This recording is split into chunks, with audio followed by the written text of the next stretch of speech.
वित्तीय संकट और बेरोजगारी में आशा और समाधान। हम सभी के जीवन में कभी न कभी ऐसा समय आता है जब हमें आर्थिक कठिनाइयों का सामना करना पड़ता है।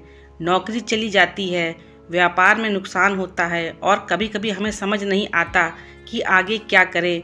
यह स्थिति न केवल हमारे वित्तीय जीवन को प्रभावित करती है बल्कि हमारे मानसिक और आत्मिक जीवन पर भी असर डालती है। लेकिन सबसे महत्वपूर्ण बात यह है कि यह कठिन समय स्थायी नहीं है। हम इससे बाहर आ सकते हैं अगर हम सही सोच रखें, सही कदम उठाएं और परमेश्वर पर भरोसा रखें। संकट स्थायी नहीं है, यह भी बीत जाएगा। जब हम किसी कठिन परिस्थिति में होते हैं तो हमें लगता है कि अब कोई रास्ता नहीं बचा, लेकिन हमें यह समझना होगा कि हर रात के बाद सुबह आती है। इतिहास हमें दिखाता है कि बड़े से बड़े आर्थिक संकट आए और चले गए। कई सफल लोग ऐसे भी थे जो कभी गरीब हुआ करते थे, लेकिन उन्होंने हार नहीं मानी और मेहनत से आगे बढ़े। अगर आप बेरोजगार हैं या आर्थिक संकट से गुजर रहे हैं तो सबसे पहले ध्यान रखें कि यह स्थायी नहीं है। यह एक ऐसा समय है जब आपको धैर्य रखना है और नए अवसरों को खोजना है। बाइबल कहती है, भजन संहिता 3:5 में, रात को रोना ठहर सकता है परंतु सवेरा होते ही आनंद होता है। दूसरा, डर और चिंता को दूर करें। आर्थिक संकट में सबसे बड़ी समस्या डर और चिंता की होती है। हम सोचने लगते हैं कि अब क्या होगा, क्या मैं कभी ठीक हो पाऊंगा, परिवार का क्या होगा। लेकिन चिंता करने से समस्या हल नहीं होती बल्कि और बढ़ जाती है।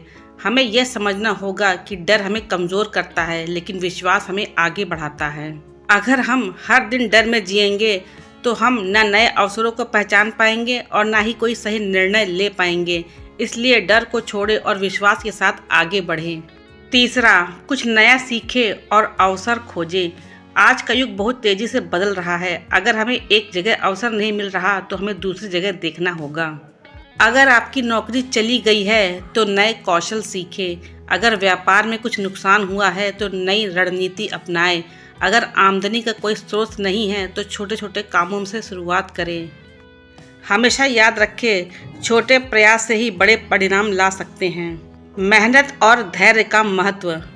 हम में से कई लोग जल्दी हार मान लेते हैं, लेकिन सच्चाई यह है कि हर सफलता के पीछे मेहनत और धैर्य होता है। अगर कोई किसान बीज बोने के बाद हर दिन खोदकर देखे कि फसल आई है या नहीं तो फसल नहीं उगेगी। उसी तरह हमें भी संघर्ष और मेहनत करने के बाद परिणाम के लिए इंतजार करना होगा। कोई भी सफल इंसान एक दिन में सफल नहीं हुआ, उन्होंने समय, मेहनत और धैर्य के साथ अपने जीवन को बदला। पांचवा, देने का महत्व। जब आप दूसरों की मदद करेंगे तो आशीर्वाद आता है। हम अक्सर सोचते हैं कि हमारे पास खुद के लिए पर्याप्त नहीं है तो हम दूसरों की कैसे मदद करें, लेकिन सच तो यह है कि जब हम दूसरों की मदद करते हैं तो हमारे जीवन में भी आशीर्वाद आता है। अगर आपके पास पैसे नहीं हैं तो समय देकर मदद करें।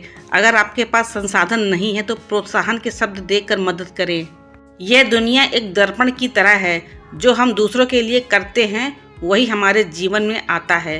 बाइबल कहती है, जो उदारता से देता है वह समृद्ध होता है और जो दूसरों को तृप्त करता है वह तृप्त भी किया जाएगा। नीति वचन 11:25।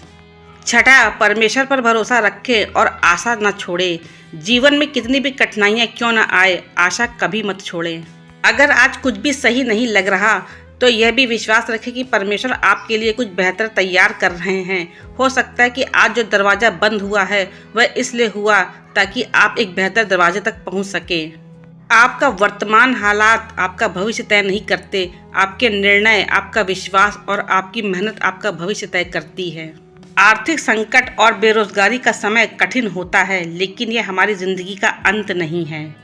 कुछ मुख्य बातें, यह संकट स्थायी नहीं है, समय बदलता है। डर और चिंता से बचें। डर आपको रोकता है लेकिन विश्वास आपको आगे बढ़ाता है। कुछ नया सीखें और नए अवसर खोजें। छोटे छोटे प्रयास भी बड़े परिणाम ला सकते हैं। मेहनत और धैर्य रखें। सफलता समय लेती है। देने का महत्व समझें। जो आप दूसरों के लिए करते हैं वही आपके जीवन में लौट कर आता है। परमेश्वर पर भरोसा रखें, आशा कभी मत छोड़ें। अगर आप अभी किसी आर्थिक संकट में हैं तो डरे नहीं, हार न माने, विश्वास रखें, मेहनत करें, धैर्य रखें और आगे बढ़ें।